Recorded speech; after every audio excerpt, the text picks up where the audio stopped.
All right. Welcome, everyone. Welcome to our open house series webinar. This is the second of 5 webinars in our open house series over 3 consecutive Sundays, today, as well as next Sunday and the Sunday after that. I know some of you were on our webinar just a little while ago on STEM, and some of you are joining us again. And so welcome back. Thanks for being here today. And for those of you that are just joining a webinar for the first time today, we want to welcome you as well. During this webinar, we will be discussing our programs in English, social sciences, and world languages. And I'm coming to you live from one of our awesome classrooms in the world languages. My name is Bill Mellis. I am the PE department chair, and I'm also the boys varsity basketball coach. And just a quick little background, I grew up in Santa Cruz and went to UC Berkeley. And after UC Berkeley, I came here to Salesian and started coaching and teaching. And I've been here, this is my 23rd year here at Salesian. And I think, one of the things that has kept me, as well as a lot of the other teachers who have been here a long time, coming back to Salesian is really just the family atmosphere. We have an amazing student body with not only just really smart students, but just great personalities. And, really our teachers are amazing, and the relationship not only amongst the teachers, but also between the teachers and the students are amazing. So that's kind of what's kept me coming back, and as well as I'm sure a lot of the other teachers that have been here a long time as well. Today, you're going to be hearing from a handful of people. You're going to be hearing from 4 faculty members. You'll be hearing from Ms. Sarah Trott. She is our English department chair. You'll also be hearing from Mr. David Job, who is our social sciences department chair. You'll be hearing from Mrs. Mariella Nightingale, who is the department chair for our world languages department. And last but not least, you're going to hear from Dr. William Heidenfeld, who is our French teacher, and he's also our faculty instruction coach. In addition to our amazing teachers, you're going to hear from some awesome, amazing students as well. We have 5 students with us today. We have Herschel from the class of 2023. We have Laith, who is from the class of 2022. Annalise, who's also in the class of 2022. And 2 seniors, Javier and Jael, in the class of 2021. And so you'll be hearing from them as well. And last but not least, you won't hear from these 2, but I wanted to at least talk about them. Ms. Christina Carabinas is our Director of Admissions. She is on this webinar today. She's handling all of our tech stuff. So she's handling the PowerPoint presentations and things like that. So you won't hear from her, but you might see her picture there on the side. And last but not least, Ms. Rebecca Mengel. She is our registrar and our admissions coordinator. And these 2 are the 2 that will be helping you and your child through the admissions process, through this entire process. They're going to be here to answer any questions that you have, and you'll see their email addresses later on in this presentation. During today's webinar, just so you know, you might obviously have some questions that come up. Feel free to type your questions to us. For those of you that are not very familiar with Zoom, the way you can ask your questions today during our webinar is to go to the bottom of your Zoom screen. There is a Q&A button, and all you have to do is click on that button, and then you can type your question to us. We have a pretty good amount of people attending our webinar today, and we're going to try to get to as many questions as possible, but certainly, if you type it in there, we will do our best. All right. Okay, so with that said, I'm going to introduce our first speaker and presenter today. I've already mentioned Ms. Sarah Trott. She is our English department chair. And in addition to being our English department chair, she is also a published poet.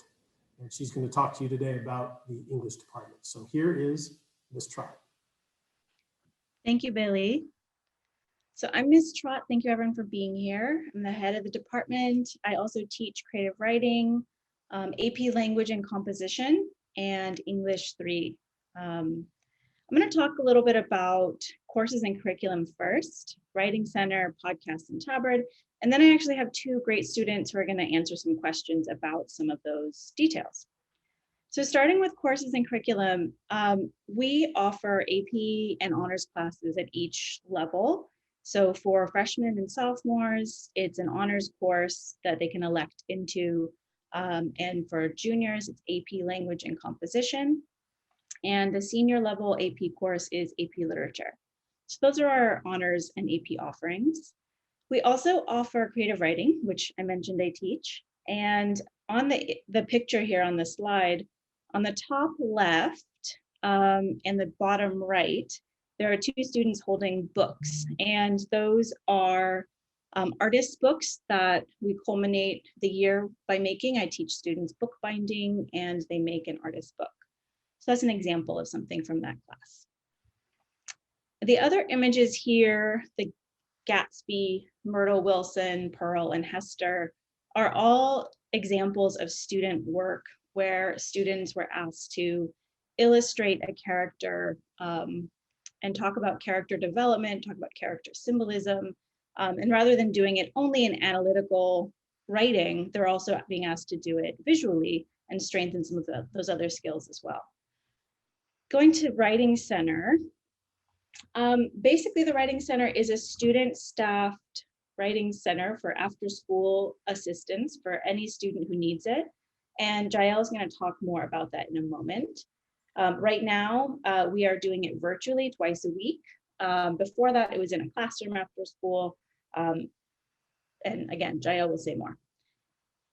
Regarding podcasts and the Tabard, the important thing about those two is that in our department, we really try to create authentic audience opportunities for writing. So first, the podcast, one example of that is right now, my junior students are working on a personal commentary about a 2020 election issue that they feel really strongly about.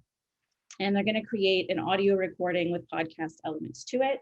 And it's a KQED Learn project. And so eventually their podcast will be on the KQED Learn website. And ideally, some might even be aired on local TV. And the Tabard is our literary and arts magazine that we put out once a year in hardcover form. Again, right now, we've switched it up because we're remote. So in order to show student work even more frequently, we have switched to the Instagram format, which you see up on the top right. So that's an example of a student poem on the very far right, and then just the sort of overview page of some of our student work. So students submit their own work, poems, short stories, whatever, artwork, photography. The Tabard staff design the visual and we post it weekly. So really the classes are getting, or the students are getting even more content than normal. So that's all I have. I'm gonna send it off to Jael Flowers, who is a senior, and he's been working as a Writing Center peer tutor for 2 years now. So Jael, can you tell us a little bit about just your experience working as a peer tutor? Good afternoon, everyone. I'm Jael Flowers, as Ms. Trot mentioned, and I'm one of the leaders at the Writing Center. And as Ms. Trot said, our Writing Center is an after-school student volunteer program where students teach and help students with any writing assignments or college papers that they have. And to become a tutor, we had to do a pretty long application as well as get 2 teacher recommendations and go through a week's worth of training.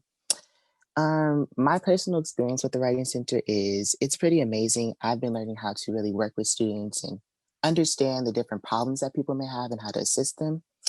And also, it's really helpful for students because since we are at a college prep, we have unique writing assignments that can be pretty challenging. So it's great to have that additional resource, especially for people who can't afford to get outside resources. And also, as a writing tutor, we get service hours that can go to National Honor Society or for college applications. Great. Thank you, Jael. And a second question I'm going to field to our junior, Laith Hendush. He's going to talk a little bit about writing in general. So as a junior, he's been here for 3 years. So Laith, can you talk a little bit about how you've been supported or you've developed as a writer at Salesian? Sure. Hi, everyone. My name is Laith, as Miss Trot said.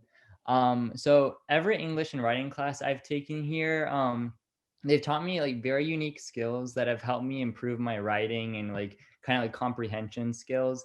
And for me, that's really important, especially because English and creative writing, it's something that I really plan on majoring in college. And so it's always been a very big part of my life, very important to me. And I've learned not only how to write professionally, but also how to incorporate personality into writing. And now that I'm a junior, I see writing and reading is so important in not just the English classes, but really all my classes. And it just such a like communication in like writing and speaking. It's such a crucial skill to have in high school and in bigger environments as well. You have to know how to communicate effectively and how to get your point across. And that's something that my English classes here have just done a great job of preparing me for. Thank you, Laith. And Jael. That's it for English. Thank you both for your feedback, and back to you, Billy. All right, thank you, Ms. Trott, and thank you to our students as well. Next, you are going to be hearing from Mr. David Job. Mr. Job is our Social Sciences Department Chair. He is also a graduate from Salesian in the class of 2001. Here is Mr. Job. Thank you so much, Mr. Mellis, and thank you once again to all of you who are attending. As Coach Mellis said, I graduated in 2001.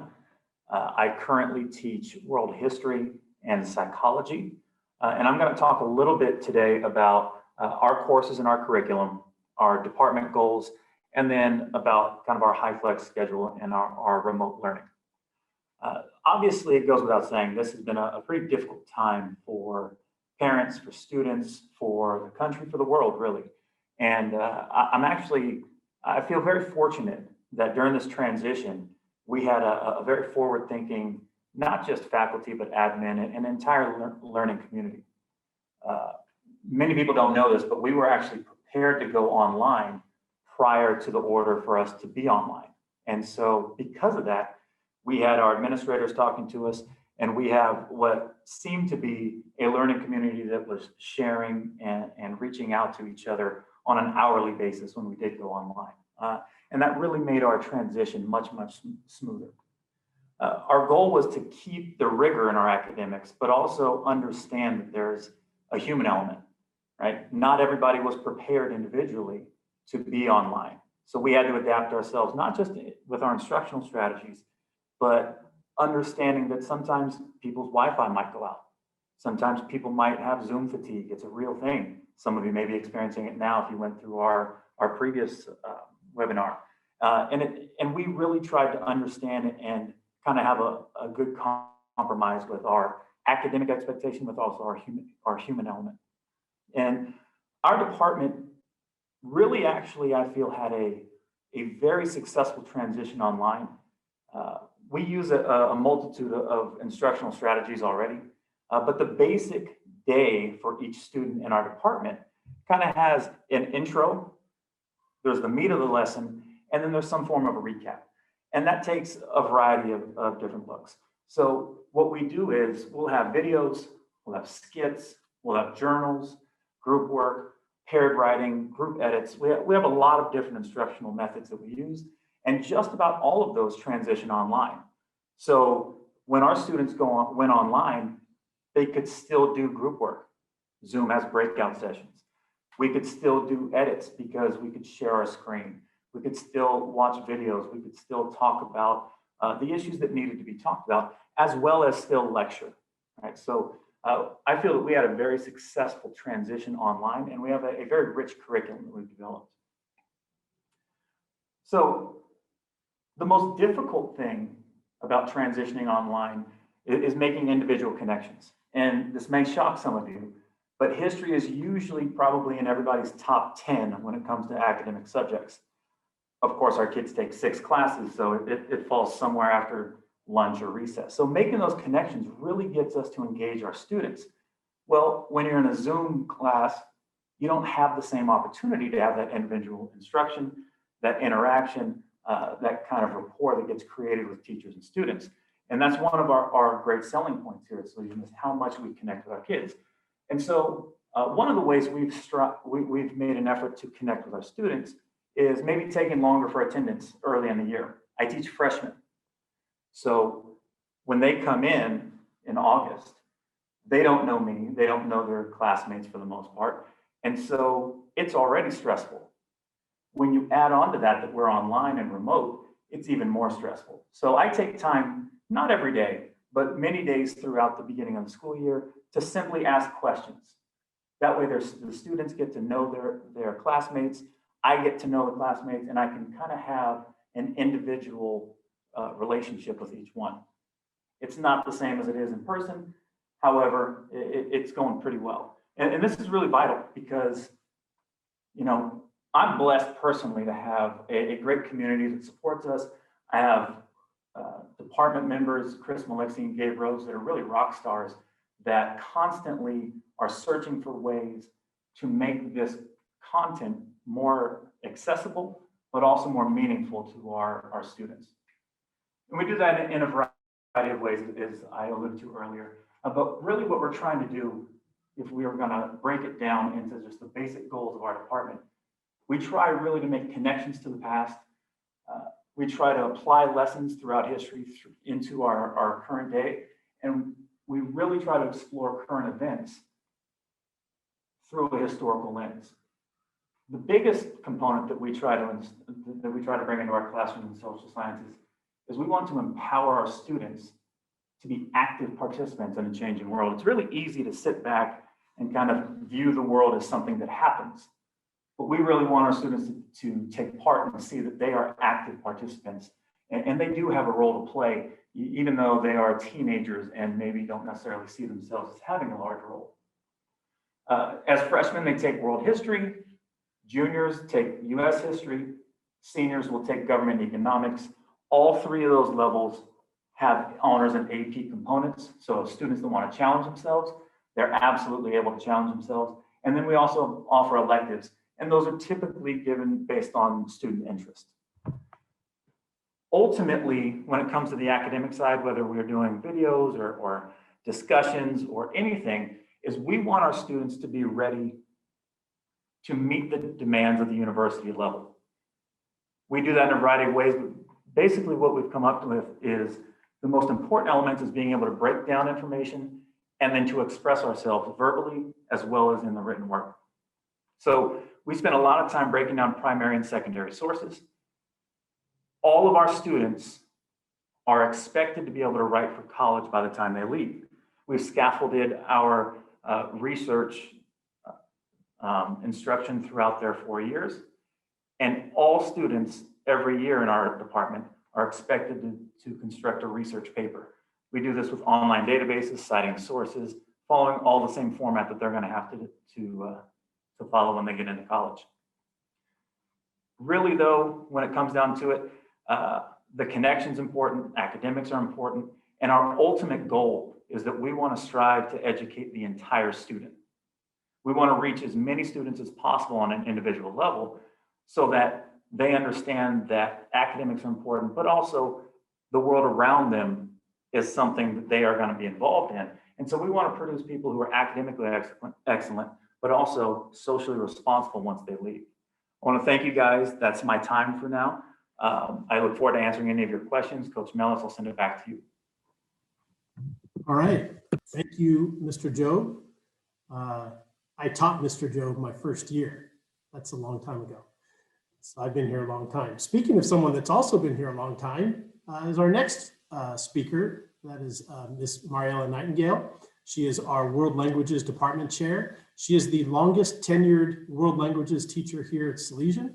She's actually one of the longest tenured teachers out of all the departments. This is her 27th year. So here is Miss Nightingale. Hello, everybody. Billy, thank you so much for the introduction. It is a pleasure to be here today. So I want to say that I'm currently teaching Spanish 2 honors, Spanish 3, and Spanish 3 honors. Today, I will be talking about our Spanish program, how to join honors classes, and some of the immersion that our students do. So in terms of courses, Salesian requires all world languages students to take 2 years of a foreign language. In our Spanish program, we offer levels 1, 2, and 3. Spanish 3 is considered an elective, but it is strongly recommended by UC schools to take a 3rd year of a language. In honors courses, we offer Spanish 2 honors, Spanish 3 honors, and AP Spanish. Let me talk a little bit about how do the students qualify to 2 honors. You might be asking, how does my daughter's son qualify for this class? So for incoming freshmen, we offer a proficiency exam for students who have taken Spanish before or who Spanish is their native language. This year, the exam will be on April 28th, but of course, we will be talking more about that later during the school year. What is tested on the exam? In this exam, we test the student in the 4 language skills. We test their speaking, listening, reading, and writing skills. In the past few years, this exam, of course, has been taken at school, but given the pandemic, the exam has been administered online this year. So I think that that would potentially happen again this year. Students who score a B or B plus in this exam will be placed into Spanish 2, and students who score an A minus or better will be placed into Spanish 2 honors. And of course, students who have taken Spanish 1 and have a recommendation of their teachers and who excel in the language can be placed in Spanish 2 honors. Most students who take Spanish 2 honors will also qualify for taking Spanish 3 honors the following year and then move into an AP class. And last but not least, I wanted to talk about immersion. In the past 15 years, students that have taken a foreign language have had the opportunity to visit a variety of different countries, such as Peru, Spain, France, and Mexico. In these places, they have been immersed in the language and the culture, practicing what they have learned. As an example, when we visited Peru, the students had an opportunity to go to open air markets, and the students were able to practice bargaining, which is a very expected riddle at an open air market and at markets in Latin America. Today, I have invited a student from my Spanish 3 honors class. She's a sophomore, and her name is Herschel Lazaro, and she will share with us about her experience at Salesian taking Spanish. Here is Herschel. Thank you, señora. Buenas tardes, padres, estudiantes, y profesores. Good afternoon, parents, students, and teachers. My name is Herschel Lazaro, and I am a sophomore in Senora Nightingale's Spanish 3 honors class. Throughout my 2 years of taking Spanish at Salesian, I've noticed a significant improvement in my reading, writing, speaking, and listening skills. At Salesian, the Spanish program has provided me with numerous opportunities to develop these skills. To practice our reading skills, we read articles provided in our books and in magazines about important figures in Latin America, current events, and more. We exercise our writing abilities by answering prompts and questions given by our teachers. We apply our speaking and listening skills by having conversations in Spanish with the teachers and our peers, creating dialogues and recording Flipgrid videos. Something that I enjoy about my Spanish class is that each aspect of the language is equally focused on. That way, we are equipped to become successful beyond the classroom. To date, I am able to engage in meaningful conversations and have a better understanding and appreciation for the culture, including the music, literature, food, and history. I look forward to more opportunities in enhancing my Spanish skills with the outstanding support of the Salesian Spanish program. Muchas gracias por escucharme y espero verte el próximo año. Thank you for listening, and I hope to see you next year. Muchas gracias, Elena. So now we go back to Mr. Mellis. All right, thank you, Ms. Nightingale. Thank you, Herschel. All right, the next person you're going to hear from is Dr. William Heidenfeld. As I mentioned earlier, Dr. Heidenfeld is our French teacher at Salesian. He's also our faculty instruction coach, and he is also a graduate from Salesian from the class of 1994. Here is Dr. Heidenfeld.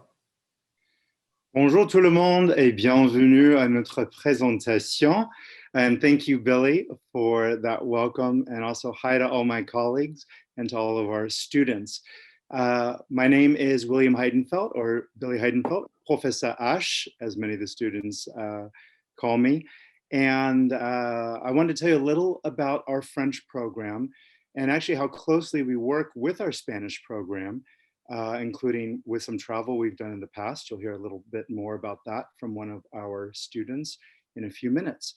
But first, I wanted to briefly describe what our French program looks like, because we know that French is a lesser studied language. We have no expectations that people have familiarity with French before they come to Salesian, but we still have many levels on which students can be placed depending on what their experience may have been. So we do have a 4-year French program. Students can come in and begin with first year French and move all the way through a college level advanced placement course, similar to what Senora Nightingale described for AP Spanish,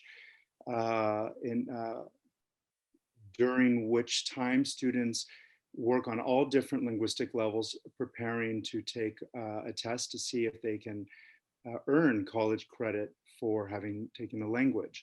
And to support what Senora Nightingale was saying earlier, not only are 3 years of a world language other than English suggested by the University of California system, but once students are in the University of California or Cal State, depending on their majors, there often is at least a 1-year language requirement at the college level. So an AP class gives them that opportunity while in high school to not only further their learning, but to meet that requirement that a lot of universities put in place once they actually start. So I'm proud that Salesian gives students a couple opportunities to do that. As you look at our slide, I think this reflects a lot of what happens in our classrooms.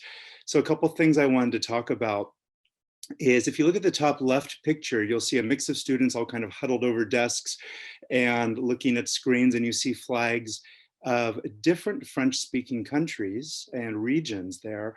That left picture at the top is really important to me because you have a mix of our local Salesian students and students from a French Canadian high school, which is our sister high school, Le Salésien. We have had a wonderful relationship for the past 4 years with them and continue to have one. In fact, I was just messaging with my partner teacher there this weekend. So we have been trying pre-pandemic, and we'll see what happens in the future, to alternate years where either they come and visit us or we are able to travel there and engage in a French learning and French speaking environment that's not necessarily just France. And that leads me to a question I see in the Q&A, and I love this question and comment about our wonderfully diverse student body, which is what brought me back to Salesian. As a mixed ethnicity former student at Salesian, I was so proud of the school that I went to teach at a school that is strongly families of color. Made me think, well, there's stereotypes about what French is and who speaks French and who learns French. And it's become important to me as a teacher and as a learner of French as well, to bring in a lot of sources of people from different parts of the world, different skin colors, different accents, different socioeconomic levels, to represent who speaks French. And a wonderful partnership that Salesian has is with UC Berkeley's World Language Program, and particularly my relationship with the Department of French, where I did my PhD work. And they have a wonderful video collection, particularly of native speakers of French who are not from France, but from other parts of the world. And all the interviews that they've recorded are all people of color. So these are interviews that we occasionally will watch in class, just to bring in speakers of French who look a lot like our student body. So I don't know if that's one thing that speaks to this question that's in the Q&A, but I really appreciate that that was brought up. But of course, France is not to be forgotten. So if you look at some of our pictures, we've also had the opportunity to travel to France. And last year, our school had a visit from the cultural attaché of France, who lives in San Francisco, and came and spent a morning with us and visited our whole school, but also spent time with 2 of our French classes. So we've really had some wonderful connections with that. And finally, on the bottom right, and I think this will be a nice segue to hear from some of our students, one thing that I've really appreciated that I inherited from my teacher who taught me French many, many years ago, who has since retired from Salesian. She would do a very big Mardi Gras celebration to bring in not only European French traditions, but also American French traditions into our classroom. So I've continued that tradition, and every year one of the highlights that our French program does is we sponsor a Mardi Gras at school where we study recipes from around the French-speaking world. Different classes bring in different dishes and drinks, and then we're able to do a party that includes not only all the French students, but all of the faculty, staff, and administration. It ends up being a party for about 80 people. And it's just wonderful to bring in all of the traditions that go along with that. That's the picture you see on the bottom right. And one of the boys who's masked there will be speaking to us in a little bit. So if I can turn it over to our students, Annalise, who is in our third year French class, can talk a little bit about her experiences. And Annalise, after you speak for a bit, we'll pass it on to Javier or Xavier, who can speak about being in his fourth year of taking French at Salesian. Annalise, merci, c'est à toi. Merci, Dr. Ash. Bonjour tout le monde. Je m'appelle Annalise. I'm a junior here and I've been taking French for 2 years, this being my third. I originally chose this class because I've always been interested in the French language ever since I was younger. And I was super excited when I heard that Salesian had it because my previous schools did not. It quickly became one of my favorite classes here because of Dr. Ash. He made it very calming, but also challenging, which really helped me learn and push myself at the same time. I really love the French book we use because it has many resources like videos and audio that really help me improve my French accent and recognizing words in real life when people are talking, for example, in a conversation. And we practice the sounds of French a lot, whether it's reading articles out loud in class or examining different French music or even attempting really hard tongue twisters. And these really help me develop my accent. And also learning French developed me as a learner because I get to practice useful skills like critical thinking, and that would help me in real world problems like communication and negotiation. And overall, I really enjoy this class a lot. Thank you. Merci, Annalise. Let's pass it on to Javier. Xavier. Bonjour tout le monde, je m'appelle Xavier. Hello everyone, my name is Javier, and I kind of wanted to talk a little bit about AP French. So I decided to take 4 years of French. I'm a senior now, and I decided to really do that because I already speak Spanish at home. So coming in freshman year, it was very easy for me to choose French because I really wanted to challenge myself as I always have in academics.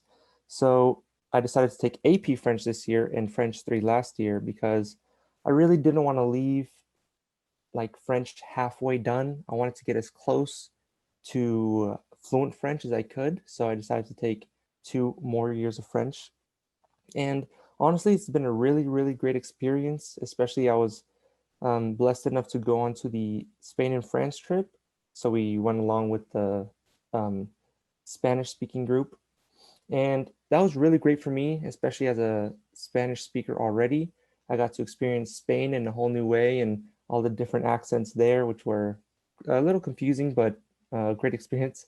And also going to Paris, where I got to really practice my French and kind of get outside of the American cultural bubble that I'm used to. Although we're very diverse here, it's just so much different in Europe, I feel.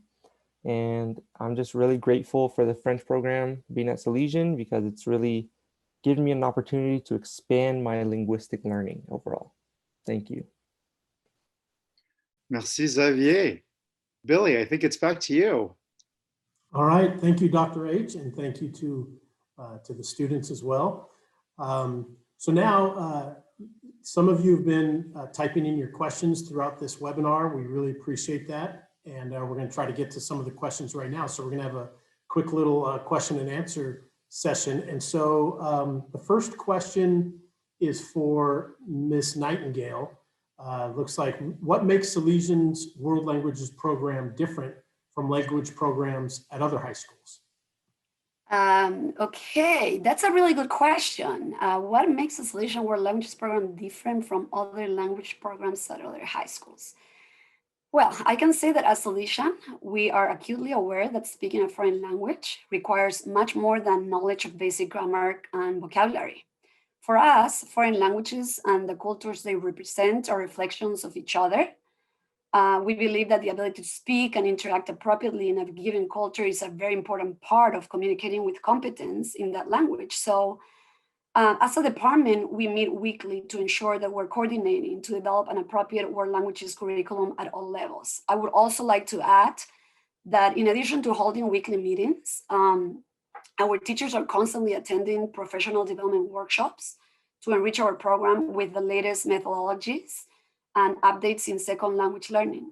As an example, I would like to add that the last workshop that one of us attended was called Stepping Up to Distance Learning.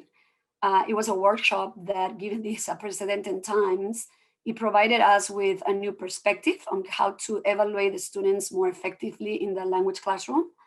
And it also gave us tips to keep the students engaged and continue with the learning process. I hope that answers that question. All right, thank you. Looks like this next question would be for Ms. Trott, since it's an English question. Ms. Trott, the question is, how does the English department select which texts and other media they will use for the school year? What a great question. Well, it's something we talk about a lot in our department, actually. The end of the year, we always sort of share ideas, share what was successful, what wasn't successful. I personally always ask my students myself, did you like this book? Did you not like this book? So I do want to get student feedback. Something that's really important to me is that students, above and beyond anything else, that they enjoy the process of reading. Sometimes they need to be coached on how to enjoy the text if it's a little more challenging, but I would like there to be an entry point for students to be able to find an access place. So maybe it's the author is somebody that looks like them, or somebody that speaks multiple languages like them, or maybe they have similar themes of coming of age or identity or immigration. So student enjoyment's huge. Another thing, just like Dr. Heidenfeld was saying, like, it's really, really important to me and everybody in our department to make sure that our texts and media reflect the diverse population that the students represent themselves, the different homes they come from, the different languages they speak, the different faiths they have. So I try to bring in lots of different texts from different places that reflect a different worldview, or one that touches on something that feels comfortable to them as well. And lastly, we look at canonical texts, things that people have always assigned, and we filter through and say, what's relevant still, what's not relevant still, and if it can still be applied to contemporary issues, like for example, Great Gatsby, which I'm teaching right now, we talk about economic inequality happening in our country today, just like in the 1920s. So hopefully that answers the question. Diversity, relevance, and I guess enjoyment. All right, thank you, Ms. Trott. Mr. Job, this question is going to be for you because it came in during your presentation. So it says, the question is, you mentioned that your department connects past events with current events. Can you give an example of how that might look? Oh, wow, that's, all right, I'm on the spot.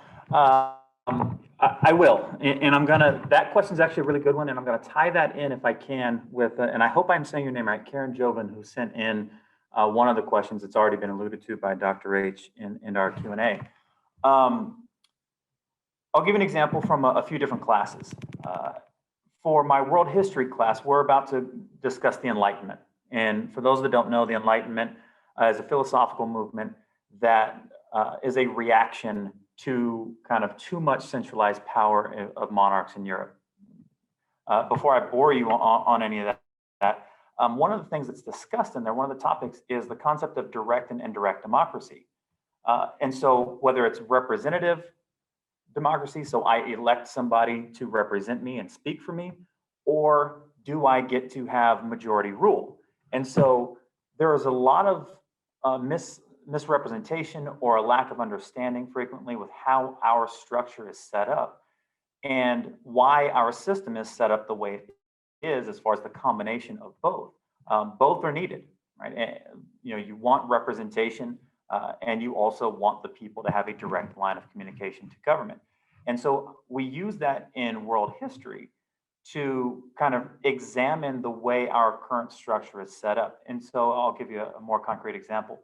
We elect our mayor by popular vote, meaning direct democracy, but we elect senators or representatives to go to Washington or to go to Sacramento to speak for us.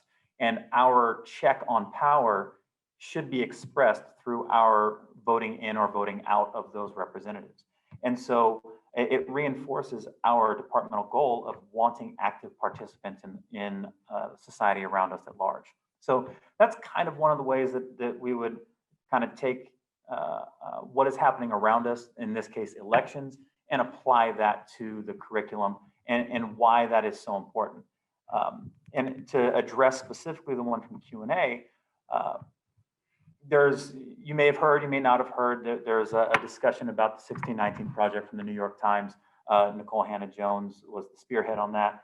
And so, it's a critique of early, or I should say later British colonial period, as well as early American period, and kind of the issues that take place surrounding that kind of 150 plus years.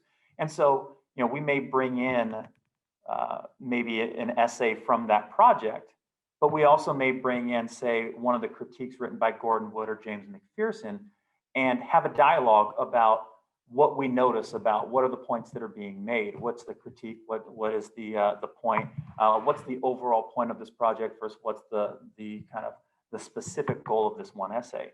In psychology, critical race theory is brought up, and diversity training and whatever. So we may have a discussion about that. And you may have heard of the concept of, say, anti-racism. There's a writer, Dr. Ibram Kendi, who's out there who's written about this, but also bringing in Dr. Chloe Valdari, who did Theory of Enchantment, if any of you are familiar with that. And so they both use the term anti-racist, but they use it in a very different way.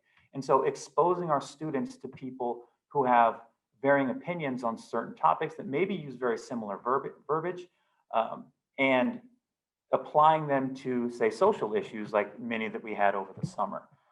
Other ways that we may explore giving kind of a voice to different areas of the world with intention. We have, say, the Bracero program after World War II that directly pertains to our area and the Latin population or descendants from Latin America. We also will have primary sources that we explore, whether it's Bartolomeo de las Casas talking about the colonization of the New World by the Europeans, or when we go into imperialism, learning about different African kingdoms, allowing students to choose one to go into and look into some of their cultural practices, right? And the same is true for other areas of the world. So hopefully I didn't ramble too much, but we definitely try to specifically target different areas of the world, whether it's Europe, Africa, the Asia, and then different regions within those continents, South America. So hopefully that answers the question. I'll give it back to you, Mr. Mellis. Awesome. Thanks, Mr. Job. This next question is going to be for Dr. H. Dr. Heidenfeld. What have been some of the biggest joys of teaching French at Salesian? Probably a lot. Yeah, there are a lot. And there are three things that come to mind in response to that question. The very first thing, right when you were saying it, Billy, is specifically at Salesian, the room I teach in is the room where I first learned French. So it feels like, the circle of life, that I get to be back in the space where I first fell in love with the language. And that still feels magical. This is my 6th year teaching at Salesian, and it feels magical to be in that space and in that room. So that's one. I think the second thing is our students, that I know that it is often an unusual choice for students in California to want to take French. But I always love the reasons why they do that. And I ask them, in fact, I ask them kind of every year, especially if they choose to do a 3rd or 4th year, why have you chosen to continue? Or why did you choose this for the first time? And I think that leads to the third point, and that's with the idea of identity construction. That I think when any of us speak other languages, whether we're born into multiple languages, whether we opt into learning other languages as we grow up, we're always doing identity work. We're always looking at different parts of who we are. And I think there's something that is magical that can happen in a language classroom where we can ask questions of things that are unusual or where there seem to be discomfort in our own lives. We try on different voices. And I think a concrete example is in my very first year of teaching French at Salesian, a group of freshmen who rebooted the French program really immediately formed a strong community. And early on, one of them asked a really powerful and meaningful question about grammar. And she asked about it in a way that was symbolically powerful. It was something that could empower every speaker in the class to be able to describe themselves in another language. And I had taught at Berkeley for 5 years before this. Not one student at UC Berkeley had ever asked me this question that made me rethink what I was doing in the French language classroom. And to have students at Salesian who come from such interesting lives and also feel safe enough in our classrooms to ask questions that redirect what we do as teachers, that keeps me coming back in the classroom. And I think that those are absolute joys of teaching French. Thank you, Billy. Awesome. Thank you so much, Dr. H. We're starting to run a little long, but we are going to do one more question. This is actually going to be a question for any of the students. How has the English program at Salesian helped you? If any of the students want to answer that. I can take this one. For me, when I first started Salesian, I was pretty shy, and like even though I already loved reading and writing, being able to actually talk about my opinions or add some personality to my writing was always kind of difficult. But the big change happened my sophomore year, because that year is when I felt really encouraged to include more personality in writing and felt comfortable sharing my opinions and ideas with my classmates. I really learned that the more open you are in the classroom and in your writing, the more authentic your writing will be. And that's the most important thing you're encouraged to do when you're in these classes. Great, thank you, Leif. Okay, so, there were a handful of questions that came in today. Unfortunately, we couldn't get to all of them. I know we got to a few of them, which was great. If your question was not answered, or if you have any questions that come up later on, please feel free to email any of the presenters from today's webinar or from our admissions team. All of their email addresses are right there on your screen, but these email addresses can also be found on our school website, which is salesian.com. This brings us to the end of our open house series webinar for English, social sciences, and world languages. We want to thank you for joining us this afternoon. Just so you know, today's webinar will also be available to view again later on this week on our school website, salesian.com, under the admissions section. Also, next week on Sunday, October 25th at 1 p.m., our open house series will continue when we will be highlighting our amazing visual and performing arts program. And then the following Sunday on November 1st, our open house series webinars will conclude. There'll be 2 webinars that day on our campus ministry, retreats, and service and leadership.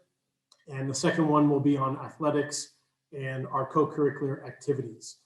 We hope that you'll be able to join us for all of these future webinars. And again, thank you for joining us today. We hope that you have enjoyed our presentation.